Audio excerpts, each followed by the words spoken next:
Kto by to povedal, že na konci skupiny, poviem túto vetu, Slovensko vyhralo skupinu smrti, kde sme mali teda Švédov a Fínov. Absolútne hviezdy NHL a Slovensko vyhralo túto skupinu. 50 sekúnd do konca, prehrávame 2-5, sme na druhom mieste, máme preslovku, no a o pár sekúnd Sukiel dáva gól na 3-5 a tento gól bol takzvané zlatý, pretože Slovensko muselo dať gól a na základe skóre sme predbehli Švédov. Čiže aj keď sme teda prehrali ten zápas so Švédskom na základe skóre, tak sme na prvom mieste. Ten zápas sme nemohli prehrať o viac ako 2 góly. Ako to komentátori vravia, milujeme preslovky. Kedy sme naposledy mali tak dobré preslovky ako na tejto olympiáde? To bolo možno vo Vancouveri 2010 alebo na majstrovstvách sveta 2012, keď sme striebro vyhrali. Ja si nepamätám, že Slovensko by malo tak dobré preslovky ako na tomto turnaji. Však my sa radíme top 3, 4 najlepších presloviek a ak máš dobré preslovky, tak na ten úspech môžeš pomýšľať. A inak by the way som strašne rád, že RTV Šport kúpili práva na olympijské hry. Keď počuješ, ako komentátor vrieska gól, že skoro vybuchne ten mikrofón, to je pravá atmosféra, nie tam tí kokoti z Jojšport, čo nevedia ani zakričať, že gól! Čo sú tam zaplatení za to, takto s ganou, že tu budeš komentovať tento zápas, inak dostaneš gulku do hlavy. Tým si komentátor, ty to máš prežívať ako Zaruba, ako Gašpar z RTV Šport, ako Valabik, ako Gáborik, čo tam komentuje taktiež. Nie jak tí kokoti z Jojšport. No ale chalani, poďme sa vrátiť do série Stav si Zelenskom. Opäť poviem to nudné klišé, ak si sa mnou sadiť, tak hlavne na vlastné riziko, na vlastnú zodpovednosť. Nejde o žiadnu spoluprácu, nie som komerčná mŕtka. Sadil som si zo pár tých tiketov, konkrétne 2, bohužiaľ oba mi teda nevyšli, ale sme na profite nejakých 4 eur 70 centov, proste 5 eur. V prvom tikete Fantázia Slovensko mi ten tiket vyhralo, aj keď ste prehrali, dal som tam góly zo slovenskej strany, čistá fantázia. Ale čo sa teda stalo v zápase Nemecko-Lotyšsko, to teda málo kto čaká. Lotyšsko prekvapivo zdolalo Nemecko. Hviezdne Nemecko, najlepšie Nemecko za posledné roky. Mali tam Štyclov, Leona Dreisaitla, Zajdera, proste top hráčov, lenže potvrdili sa moje slova, čo som teda, tuším aj vravel v tom prvom videjku, keď som točil to v Bratislave, že obávam sa, že tam bude hrať iba prvá, druhá formácia. Proti Lotyšom sa to stalo. No a druhý tiketík mi bohužiaľ nevyšiel taktiež tak blízko a tak ďaleko, to je skurvená smola v posledných let's playoch, ale tak je to za zanedbateľnú čiastku, tak to neriešim. To, že Dánsko dá viac ako jeden gól, to som teda predpokladal, nenávidím USA, fandil som Danom, krásne hrali, škoda, že prehrali, v závere už teda nestačili v tej tretej tretine. No a chalani, čo sa to stalo? Dánsko dalo gól, tuším, že nejak 3 sekundy do konca, do šatne, kámo, 3 sekundy do konca, v druhej tretine do šatne, čo si blázen. No a chalani, ten osudný zápas bol Taliansko, Fínsko. Dal som tam, že Fínsko dá viac ako 5 gólov, to sa stalo, ale len tak for fun, pre väčší kurz som tam dal, že Taliansko dá gól, nedali, prehrali 11-0, čo si blázen. A Teravajden získal voči, že GG. Bohužiaľ Taliansko gól nedalo. No ale chalani, my si poďme zhodnotiť včerajší deň. Úspešný vstup za sebou malo Nemecko, ktoré vyhralo proti Dánsku 3-1.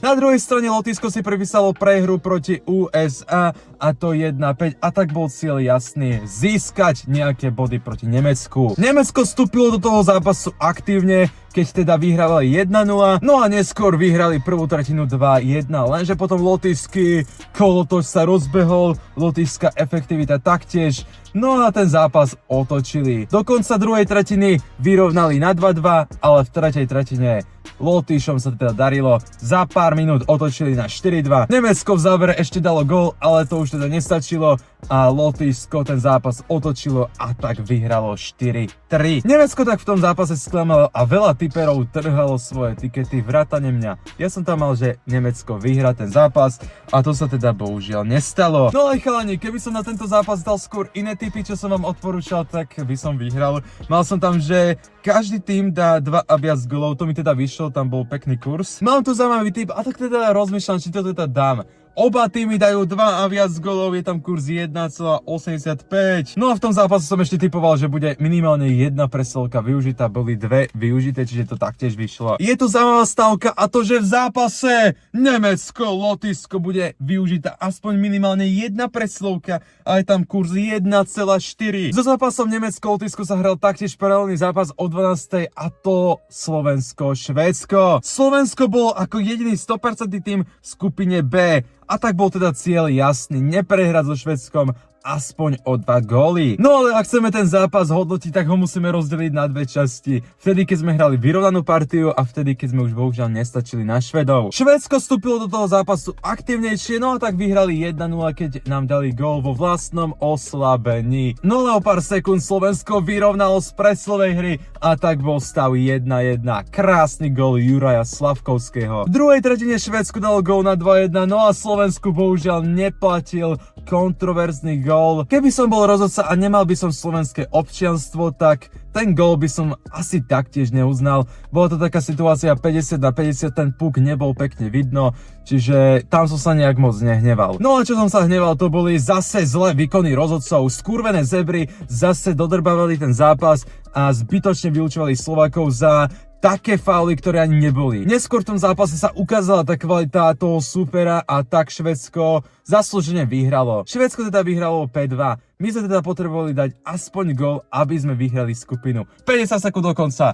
A gól! Súkel dáva gól. Čiže chalani, my sme tak nejakým zázrakom vyhrali skupinu. Poďme sa pozrieť na tipy, čo som tam teda dával. Dával som tam, že Slovensko dá viac ako 1,5 góla, to mi teda vyšlo. Bohužiaľ Švédsko je teda obrovský favorit, no ale že by Slovensko prekvapilo, ja v to budem dúfať a mám tu zaujímavý tip a to, že Slovensko v tomto zápase dá viac ako 1,5 góla, je tam kurz 1,65. No a že v zápase padne viac ako 5,5 góla, to mi taktiež vyšlo. Mám tu dosť realistický tip a to, že v zápase padne viac ako 5,5 góla, je tam kurz 1,7. O 16. nás čakal zaujímavý zápas a to medzi Talianskom a Fínskom. Fínsko malo po kľúčovom víťazstve so Švédskom stále šancu na priamy postup, lenže tie šance sa teda skončili, lebo Slovensko neprehralo o 2 góly proti Švédom. No ale v tomto zápase Fínsko ukázalo, že proste boli 100% pripravení vyhrať tú skupinu a tak rozbili Talianov 11-0.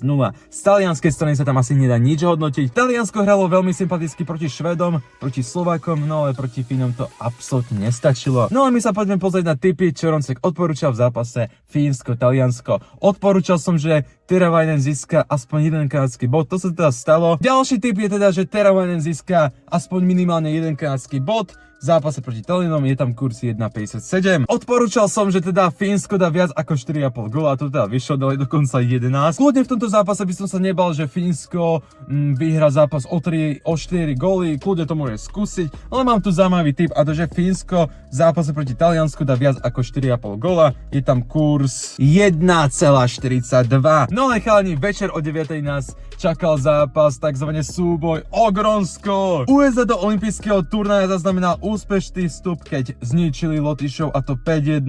Hokejom sa bavili a to bolo pekne vidno hlavne v tom útoku. Na druhej strane Dánsko si pripísalo prehru proti Nemecku a to 1-3 a tak bol cieľ jasný, potrápiť Američanov. Zaujímavá bilancia pred týmto zápasom bola taká, že USA vyhralo 7 zápasov v rade proti Dánsku. No a to sa bohužiaľ stalo aj v tomto zápase, keďže USA deklasovala Dánov a to 6-3. No ale z dánskej strany to bol sympatický výkon a mne sa ten výkon páčil proti Američanom, však teda vyhrávali aj 2-1, potom teda inkasovali niektoré góly, prehrávali už 4-2, ale dali gól 3 sekundy do konca druhej tretiny na 3-4. V tretej tretine sa ukázala tá kvalita Američanov a tak USA vyhrala 6-3. Sympatický výkon od Dánska, my sa poďme pozrieť na tipy, čo som teda odporúčal. A odporúčal som, že USA dá viac ako 4,5 góla, to teda vyšlo, dali 6 gólov. No ale mám tu taký reálny tip, a ktorý pravdepodobne vyjde, a to, že USA dá v tomto zápase viac ako 4,5 góla, je tam kurz 1,44. No a že Dánsko dá viac ako 1 gól a dali dokonca 3, bol tam krásny kurz. Na druhej strane vy dobre viete, že som obrovský hejter Američanov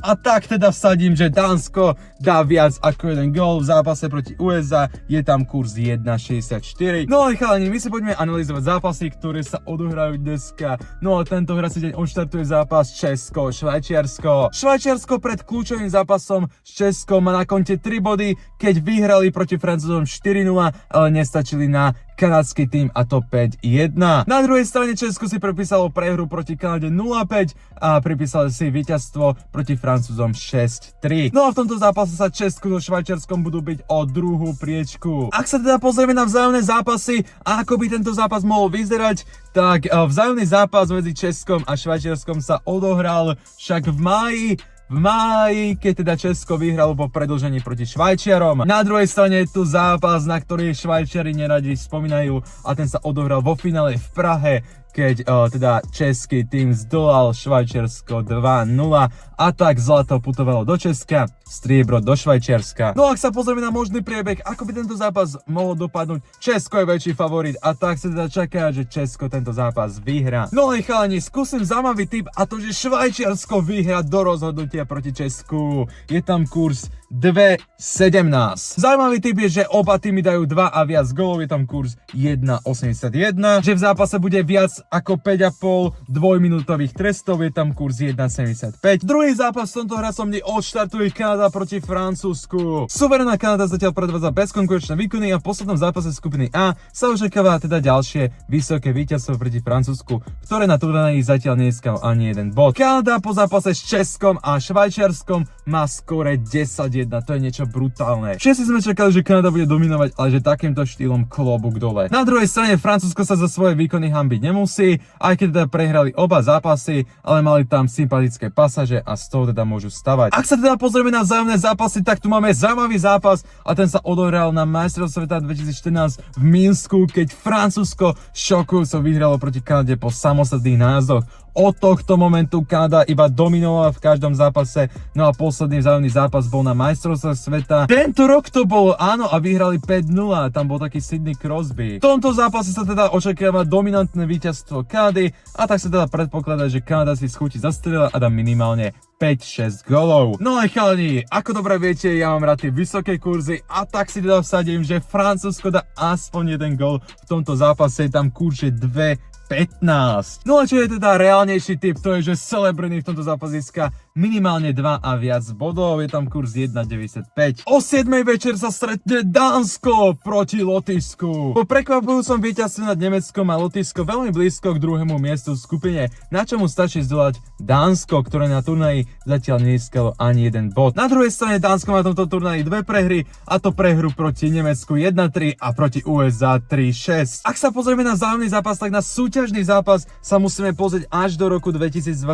kde Dánsko zdolalo Lotyšsko, a to 3-2, bolo to v 8 finále práve v Pekingu. No ako by tento zápas mohol dopadnúť? Lotyšsko je v tomto zápase väčší favorit a tak sa teda čaká, že obsadí druhú priečku. Mám tu zaujímavý tip, a to, že Lotyšsko vyhra do rozhodnutia, je tam kurz 1,89. Na druhej strane je tu veľmi zaujímavý tip, a to, že v zápase padne 4 až 7 golov, je tam kurz 1,55. Ďalší tip je teda, že Nikolaj Ehlers získa aspoň jeden kanadský bod v zápase proti Lotyšsku, je tam kurz 1,6. Doposiaľ 100% tým USA sa v poslednom zápase základnej skupiny stretne s Nemeckom, ktoré po nečakanej prehre s Lotyšskom potrebuje favorita prekvapiť. Američania v tomto zápase sú teda favorit, zatiaľ teda porážku nepoznajú. Vyhrali v úvodnom zápase proti Lotyšsku 5-1 a proti Dánsku 6-3. Na druhej strane Nemecko odohralo 2 zápasy, keď vyhrali proti Dánom 3-1, ale teda prehrali šokujúco proti Lotyšsku 4-3. Ak sa teda pozrieme na vzájomné zápasy, tak najbližší vzájomný zápas sa uskutočnil na majstrovstvách sveta